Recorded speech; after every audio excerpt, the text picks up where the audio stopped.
तुमने अगर थोड़ा सा भी अभिमान अगर अपने अंदर रख लिया और तुमने सोचा कि ये सृष्टि की रचना मैंने करी है, तो ये ठीक नहीं है।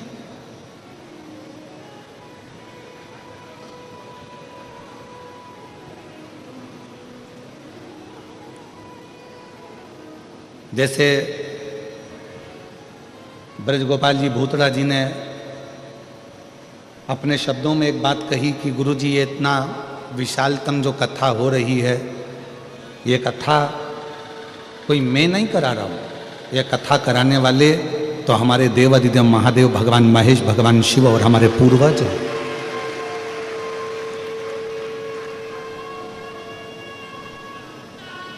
और उसी को आप और हम लोग अपनी भाषा में कहते आए हैं कि प्रभु आपकी कृपा से सब काम हो रहा है, भोले आपकी कृपा से सब काम हो रहा है। करते हो भोले बाबा, मेरा नाम हो रहा है। करते हो भोले बाबा, मेरा नाम हो रहा है। और भोले आपकी कृपा से सब काम हो रहा है। शंभु आपकी कृपा से सब काम हो रहा है। ये जितना, जैसे श्री ब्रजगोपाल जी बोले कि ये जितना जो कुछ करा रहा है सब शिव करा रहा है। माता पिता की कोई प्रेरणा है, माता पिता की कोई आज्ञा है, माता पिता का आशीर्वाद है, पूर्वजों का आशीर्वाद है और शिव की कृपा है जो ये सब हो रहा है, सब।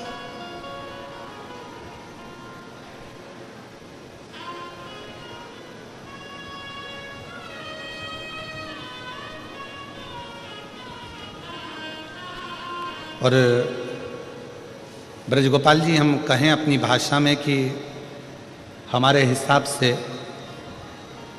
साउथ की, दक्षिण की ये सबसे बड़ी कथा है बाबा देवादिदेव महादेव की ये कथा, जिसमें इतने 1, 2, 3 पंडाल, पीछे के पंडाल, साइड में और भी शिव भक्त। और कल आपने रात को 2 से 3 बजे तक आप यहाँ खड़े रहकर और भी व्यवस्थाएं जो करवा कर गए हैं, उसके लिए आपको साधुवाद है, शिव की कृपा।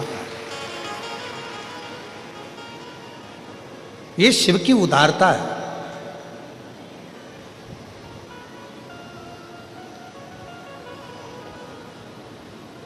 भगवान देवादिदेव महादेव ने भगवान ब्रह्मा जी से केवल इतना सा निवेदन किया कि अहंकार को रखकर सृष्टि की रचना नहीं करना, आप इस अभिमान को छोड़ दो और सृष्टि की रचना करो। इतने में भगवान ब्रह्मा जी से यह बात सहन नहीं हुई।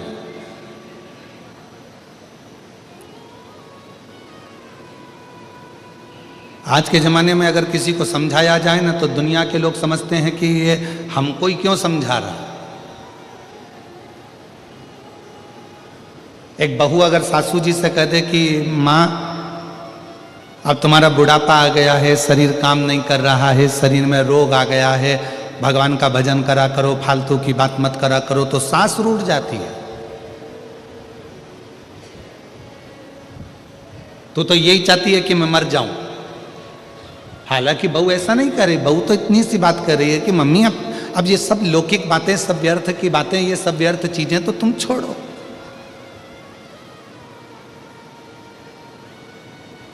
एक दिन हमारी सासू जी से हंस के बोली जेठानी,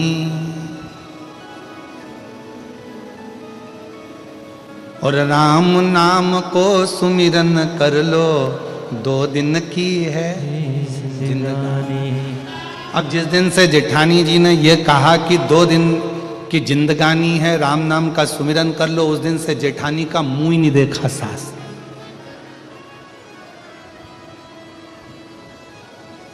ये तो ये गलत चाहती है, ये गलत सोच रही है, गलत विचार कर रही है, ये चाहती है कि मेरे प्राण छूट जाए, मैं मर जाऊं। ना ना ना,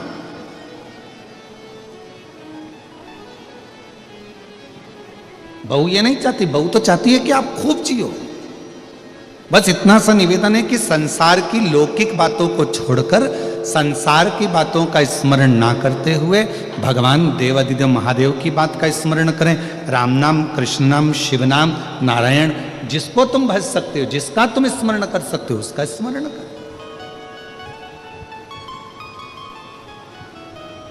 और वही की वही जो एक बहू सास से कहती है, वही की वही भगवान शंकर ने भगवान ब्रह्मा जी से कहा कि सृष्टि बनाओ, पर ये अहंकार रखकर सृष्टि का निर्माण नहीं कर रहे हैं। तुम्हें अभिमतता से दूर रहकर शिव कह रहे हैं कि सृष्टि का निर्माण करो।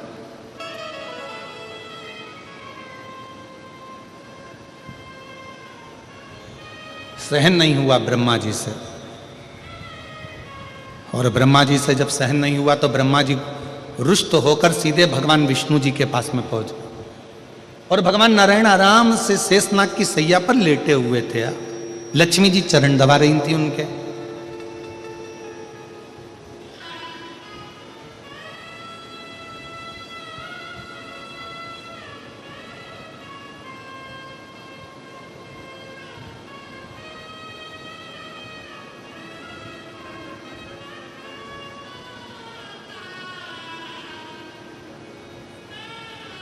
पहुंच गए ब्रह्मा जी। लक्ष्मी जी की दृष्टि पड़ गई भगवान ब्रह्मदेव के ऊपर। देखा ब्रह्मा जी आए हैं। लक्ष्मी जी ने भगवान नारायण के चरणों को छोड़कर हाथ जोड़कर प्रणाम किया और नारायण को प्रणाम कर कर कहा, ब्रह्मदेव आए हैं, ब्रह्मा जी आए हैं।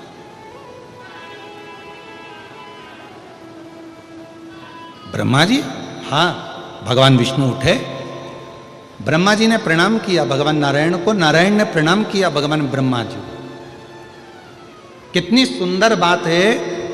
ये हमारे 33 कोटि देवी देवता ये हमको सिखाते हैं कि आप किसी को आदर करोगे तो कोई तुम्हारा आदर करेगा। आप किसी को प्रणाम करोगे, कोई आपको प्रणाम करेगा। आपके पास देने के लिए जो है वो आप सामने वालों को दोगे तो सामने वाला भी आपको वही देगा जो उसके पास में होगा। किसी के पास गुलाब का फूल है तो गुलाब का फूल देगा, किसी के पास कीचड़ होगा तो वो कीचड़ देगा, किसी के पास सम्मान होगा तो सम्मान होगा देगा, किसी के पास आदर होगा तो आदर देगा। आप यदि किसी को आदर दे रहे हो, किसी को प्रणाम कर रहे हो, किसी को नमन कर रहे हो, किसी को साधुवाद कर रहे हो, किसी को धन्यवाद कर रहे हो, तो वो सामने वाला भी भले उसके अंदर कितना भी कपट भरा हो, कितना भी अंदर बेईमानी भरी हो, फिर भी अगर आपने हाथ जोड़ा है तो सामने वाला भी आपके हाथ जरूर जोड़ेगा, आपको सम्मान जरूर करेगा, आदर जरूर करेगा, सत्कार जरूर करेगा।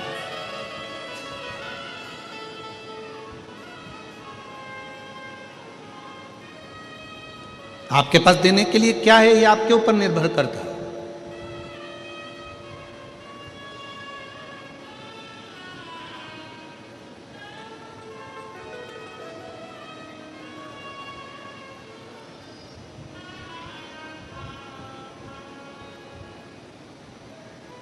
ब्रह्मा जी ने प्रणाम किया, भगवान विष्णु ने प्रणाम किया।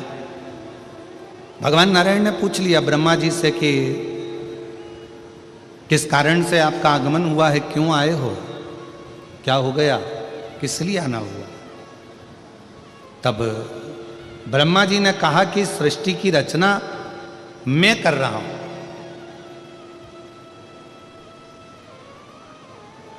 सृष्टि की रचना मैं कर रहा हूं।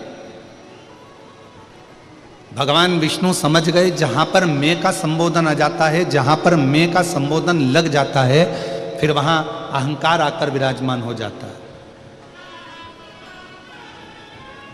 और यहां मेरा कुछ भी नहीं होना चाहिए। कथा करवाने वाला शिव, कथा वाचने वाला शिव और कथा सुनने वाला भी शिव। कितनी सुंदर बात कही कि स्वयं ईश्वर जी और गोरा जी के रूप में भगवान शंकर पार्वती गणा और गौर बनकर शिव महापुराण के यजमान बनकर कथा को श्रवण कराते हैं, श्रवण करते हैं, कराते हैं।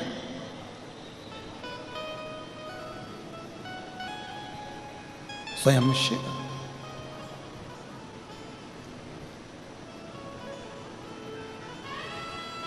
और प्रभु आपकी कृपा से सब काम हो रहा है।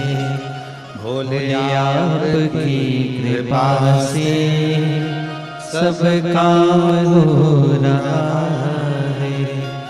करते हो भोले बाबा मेरा नाम हो रहा है।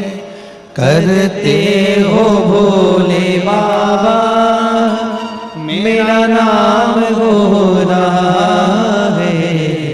भोले आपकी कृपा से सब काम हो रहा है। शंभु आपकी कृपा से सब काम हो रहा। भगवान ब्रह्मा जी ने जैसे ही कहा कि मैं सृष्टि की रचना कर रहा हूं, तो भगवान विष्णु की बुद्धि में आ गया कि अहंकार समाहित हो गया।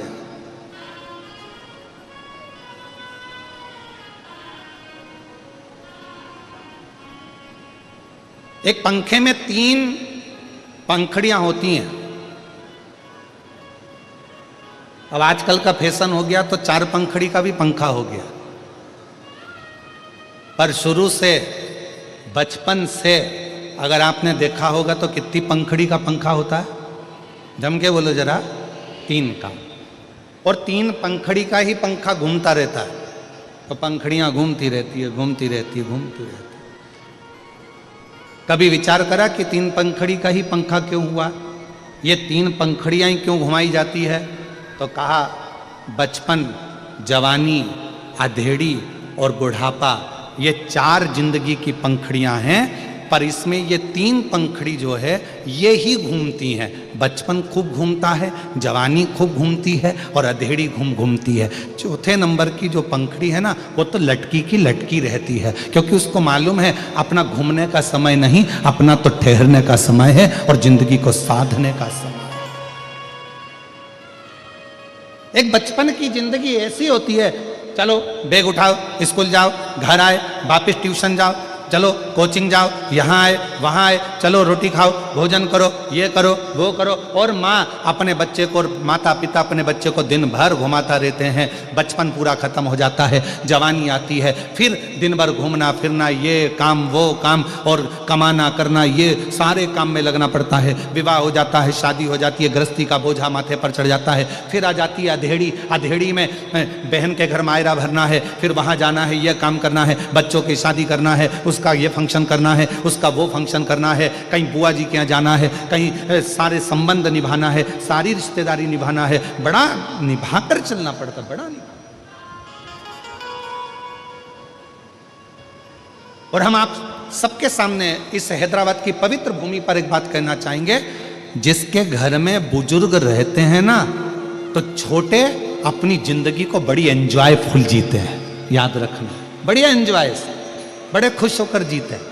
और जिस घर के बुजुर्ग, जिस घर के बड़े चले जाते हैं ना, तो जो घर में छोटे होते हैं ना, उनको भी बड़े जैसे निभाना पड़ता है। बुआ जी के यहाँ जाना है, काका जी के यहाँ जाना है, चाची जी के यहाँ जाना है, नाना जी के यहाँ जाना है, मामा जी के यहाँ जाना है, उसके यहाँ जाना है। जिसके यहाँ नहीं जाएंगे तो मुंह फूल जाएगा। बताओ, मम्मी जी थी वो तो आ जाती थी, अब भैया के पास टाइम नहीं मिलता। फिर कहेंगे कि बताओ हमारी ननन थी तो ये काम हो जाता था, हमारे नंदोई थे तो ये काम हो जाता था। अर्थात निभाना पड़ेगा।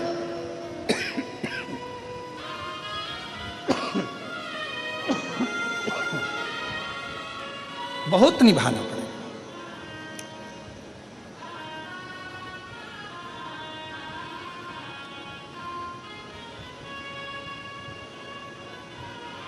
जब तक घर में बड़े हैं, जब तक घर में बुजुर्ग बैठे हैं, घर में बड़े बैठे हैं, जब तक तुम्हारे घर में बुजुर्ग विराजमान हैं, बड़े विराजमान हैं, समझ लेना कि तुम्हारी जिंदगी बहुत एकदम मस्त जिंदगी चल रही है। बड़े के होने से, बुजुर्ग के होने से।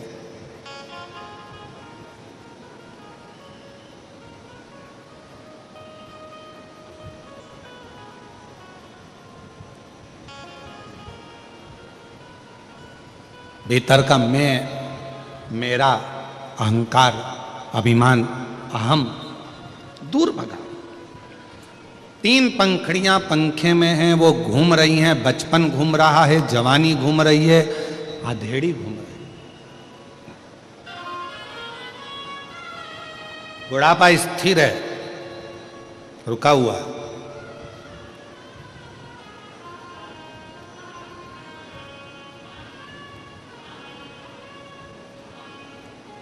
और जब ये बचपन, जवानी, अधेड़ी निरंतर घूमती रहती है, निरंतर घूमती रहती है, भागती रहती है, तब तक व्यक्ति की जिंदगी में सुकून, शांति नहीं रहता। किसी ने पूछा शिवनाम में है क्या? हम कहते हैं शिवनाम में शांति है।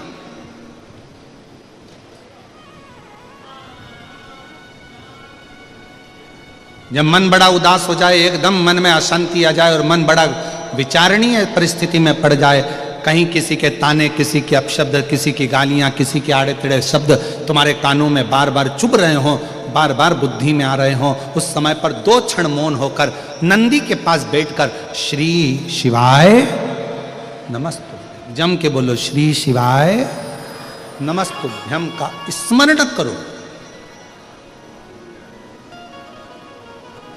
श्री शिवाय नमस्तुभ्यम को 2 क्षण बैठकर पुकार लो।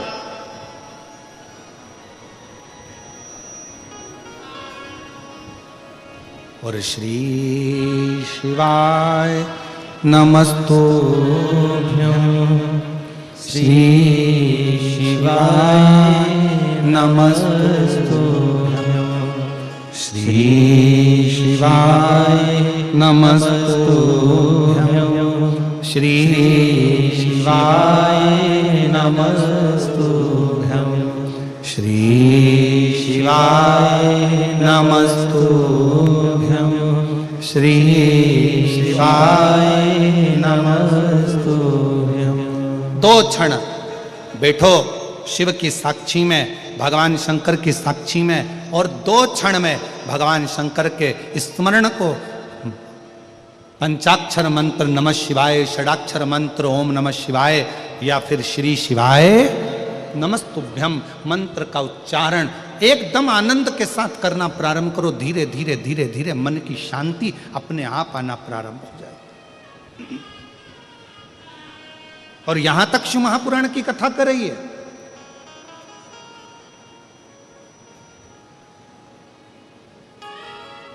पंचाक्षर मंत्र का जाप करने के लिए नमः शिवाय बोलने के लिए बैठो, या षडाक्षर मंत्र का जाप करने के लिए ओम नमः शिवाय करने के लिए बैठो, या श्री शिवाय नमस्तुभ्यम का जाप करने के लिए बैठो, उस समय पर आपके मन की केंद्रता भगवान शंकर के शिवलिंग पर होना चाहिए।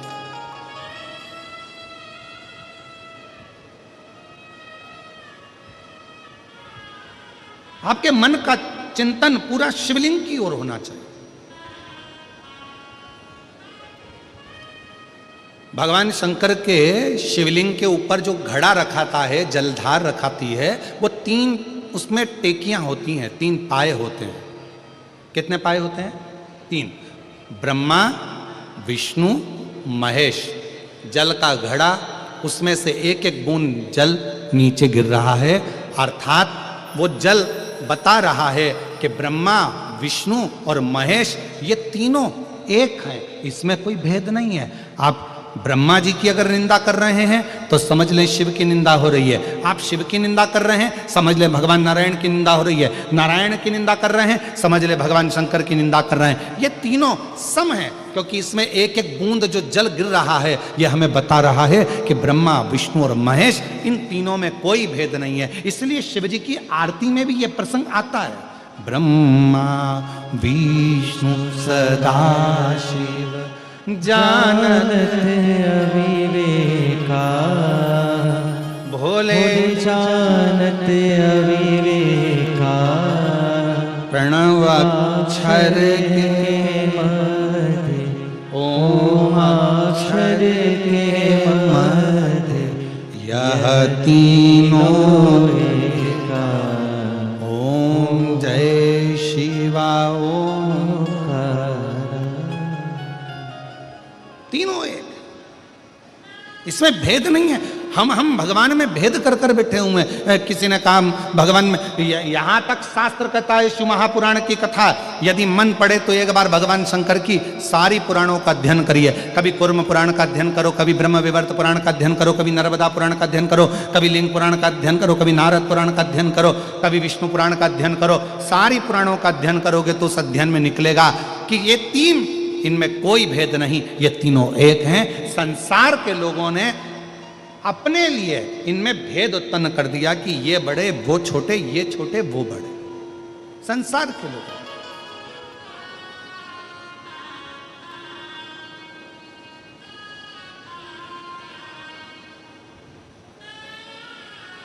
शिव कथा कर रही है, भगवान शंकर का चरित्र कर रहा है,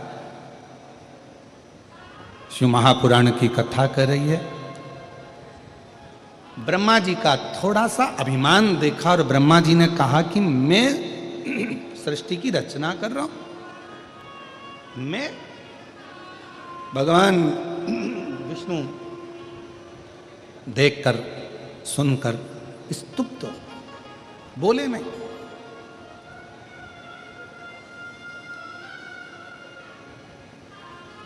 समझ गए जिस मुख से व्यक्ति अहंकार की बात करता है वो मुख बहुत समय तक रहता नहीं है।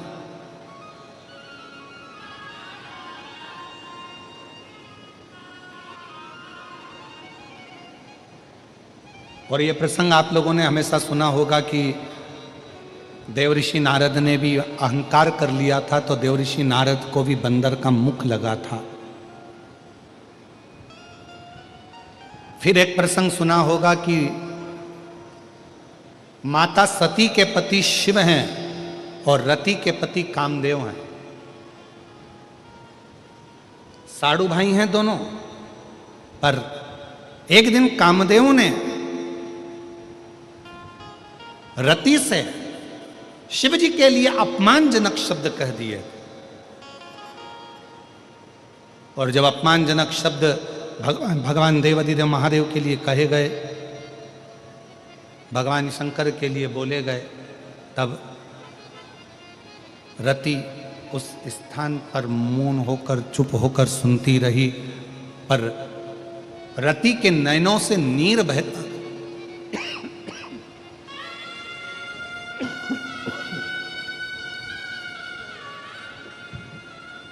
रति के नैनों से नीर बहता गया। क्यों? क्योंकि रति शिव की आराधना करती थी।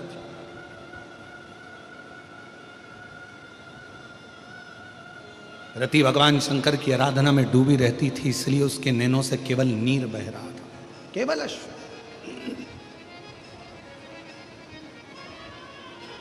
और हुआ क्या? कामदेव जब जलकर भस्म हुए, कामदेव जब जलकर भस्म हुए, रति दौड़ कर आई और भगवान शंकर के सामने आकर खड़ी हो गई थी। जिस समय पर भगवान शंकर को क्रोध इतना तीव्र आ रहा था कि आम के पल्लव में छुपे हुए कामदेव जलकर भस्म हो जाते हैं, शिवजी को इतना क्रोध आ रहा था कि कोई देवता उनके सामने जाकर खड़ा होना नहीं चाह रहा था। शिवजी को इतना क्रोध आ रहा था कि कोई देवता उनके सम्मुख नहीं जा रहा था। क्यों? क्योंकि शंकर भगवान की अगर दृष्टि पड़ गई तो जलकर भस्म होना पड़ेगा। और उस स्थान पर कामदेव की धर्मपत्नी रति आकर खड़ी हो जाती है।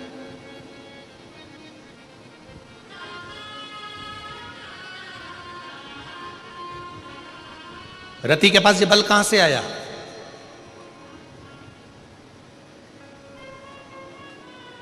रति के पास ये बल कहां से पहुंचा? एक कोई व्यक्ति होता है, बड़ा अकड़ में बात करता है, अरे तुम मुझे जानते नहीं हो।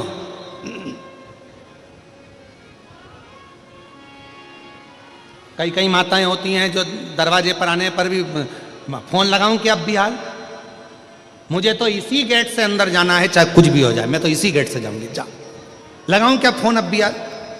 मतलब इसके पीछे कोई ना कोई है, इसके पीछे कोई ना कोई बुलंद, कोई बड़ा, कोई बुजुर्ग, कोई व्यक्ति, दमदार व्यक्ति इसके पीछे है।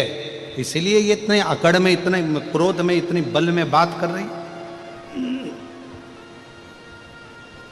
तो रति अगर शिवजी के सामने जाकर खड़ी हो रही है, रति अगर भगवान शंकर के सामने जाकर खड़ी हो रही है और इतना क्रोध के सामने खड़ी हो रही है, तो रति के पास कुछ ना कुछ तो है।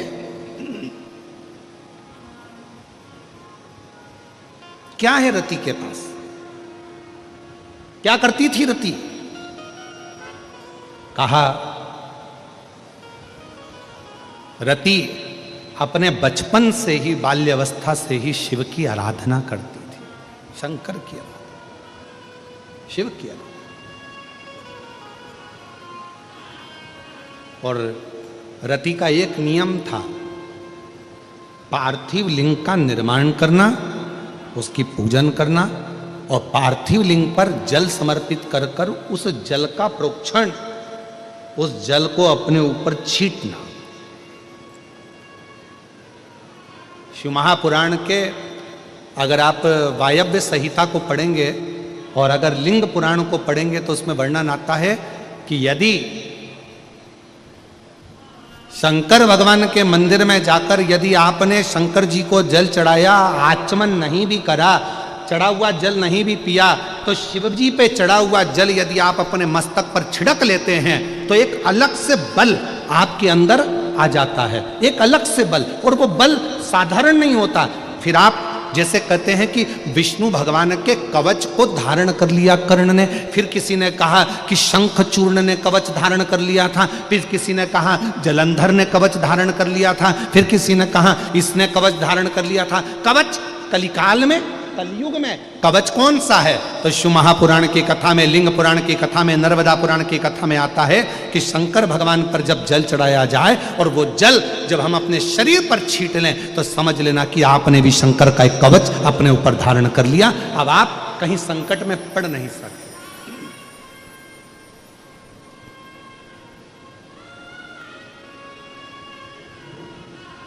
और मैंने तेरे ही भरोसे बाबा, तेरे ही भरोसे हवा बिच उड़ती जावांगी बाबा, डोर तो चढ़ना में कटी जावांगी।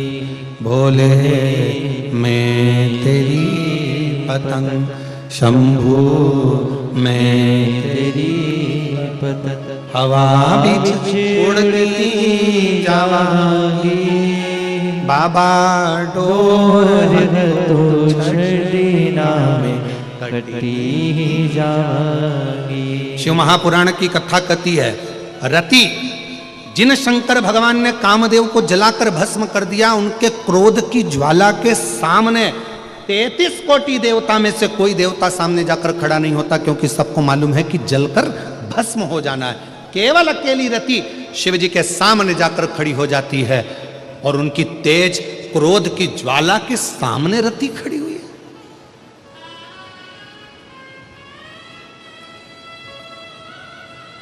इतना बल, इतनी प्रबलता मिली कहां से? और मेरी जीजियों, मेरे जीजाओं, मेरी बेटियों, बेटाओं, मेरी माताओं, मैं आप सबसे निवेदन करूं, रोज प्रतिदिन ऐसा कोई दिन नहीं जाना चाहिए जिस दिन आप शंकर जी को जल ना चढ़ा। प्रतिदिन अपने घर के अंदर, अगर मंदिर नहीं जा सकते तो घर के अंदर एक छोटे से छोटा शिवलिंग अवश्य रखो। अब कई लोग कहते हैं गुरुजी हमारे यहाँ पर एक शिवलिंग है पहले का और किसी के यहाँ गए थे तो उसने हमको दूसरा शिवलिंग दे दिया, तो रख सकते हैं कि नहीं रख सकते?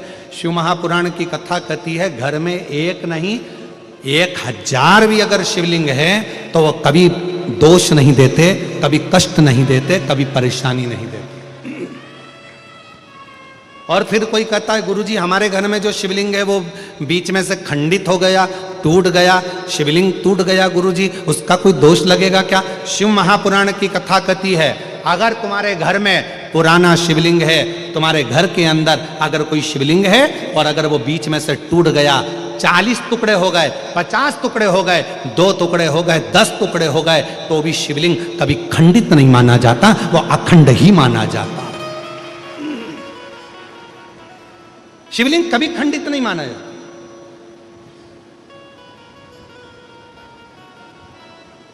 सहस्त्रेश्वर हजारों टुकड़े होने पर भी शंकर भगवान का शिवलिंग कभी खंडित नहीं, कभी खंडित। और कितना सुंदर कहा, तुमने पार्थिव लिंग का निर्माण करा। अब पार्थिव लिंग काय का बनाते हो? मिट्टी का बनाते हो, बालू रेत का बनाते हो। मान लो आप लोगों ने पार्थिव लिंग का निर्माण करा और पूजन करते करते ब्राह्मण देवता पूजन करा रहे हैं, आपने जल चढ़ाया, जल चढ़ाते से ही वो मालूम पड़ा शिवलिंग पार्थिव लिंग का निर्माण करा, वो पार्थिव लिंग थोड़ा सा खंडित हो गया, पार्थिव लिंग कहीं बीच में से टूट गया, कहीं कुछ हो गया, या गलकर उस पानी में गलता गया। आपके मन में आया कि बताओ मैंने पार्थिव लिंग का निर्माण करा था और वो पानी में गल गया, टूट गया, खंडित हो गया, ऐसा हो गया वैसा। ना ना ना ना, ब्राह्मण देवता पूजन करा रहे हैं, आपने पार्थिव लिंग का निर्माण कराए, पार्थिव लिंग की पूजन चालू कर दी, और पूजन चालू करने के बाद में अगर आप उस पर पानी चढ़ा रहे हैं, जल चढ़ा रहे हैं, और वो पार्थिव लिंग अगर आपका थोड़ा बहुत भी खंडित हो रहा है, गल रहा है, जल में जा रहा है, या उसका रंग जा रहा है, या इधर से जहां से जल चढ़ा रहे थे वहां से पूरा धुलते चले जा रहा है, तो ये मत सोचना कि वो खंडित हो गया। नहीं, पार्थिव लिंग का मतलब होता है कि मिट्टी के छोटे छोटे कण, बालू रेत के छोटे छोटे कण एक जगह पर एकत्रित कर लिए और उस पर आपने जल चढ़ाना चालू करा। पार्थिव लिंग का मतलब होता है कि एक शिवलिंग की पूजन नहीं, पार्थिव लिंग का मतलब होता है उस लिंग को बनाने के लिए जितनी मिट्टी लगी, उस मिट्टी में जितने जितने कण थे, जितने छोटे छोटे कण थे, वो सब एक जगह पर इकट्ठे हो गए। तो हमको केवल एक पार्थिव लिंग पूजन का फल नहीं, हजारों पार्थिव लिंग पूजन का फल एक साथ प्राप्त हो जाता है। उसकी खंडितता नहीं, वो खंडित नहीं हुआ है, वो टूटा नहीं है, उसमें खंडितता नहीं आई है।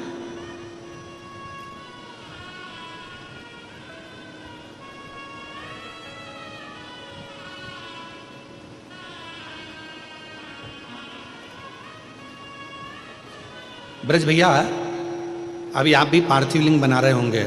ब्राह्मण लोग जब शिव पुराण चलती है तो पार्थिव लिंग का निर्माण किया जाता है। आप भी रोज पार्थिव की पूजन कर रहे होंगे, तो कई बार आपके मन में भी ये भाव आता होगा कि हम जल चढ़ा रहे हैं, जल चढ़ाते चढ़ाते मालूम पड़े मिट्टी का शिवलिंग है या बालू का शिवलिंग है, वो गल रहा है या जा रहा है या उसमें कण अलग हो रहे हैं। तो तभी शिव महापुराण की कथा कहती है, पार्थिव लिंग का निर्माण होने के बाद जब हम भगवान शंकर की स्तुति करना प्रारंभ कर देते हैं, आराधना करना प्रारंभ कर देते हैं, उसका जब पूजन करना प्रारंभ कर देते हैं, फिर उस पर जल चढ़ाने पर अगर वो अलग अलग टुकड़ों में भी हो जाता है तो भी वो खंडित नहीं माना जाता। पार्थिव तो पार्थिव पूजन के महत्व को ही रखता है, पार्थिव का।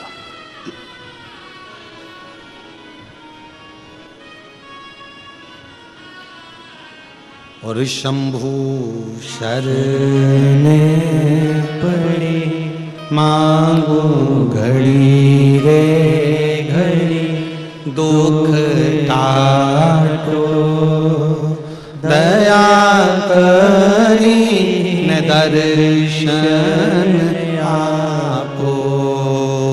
शंभु शरण पड़े मांगो घड़ी रे घड़ी, दुख काटो दया करी दर्शन।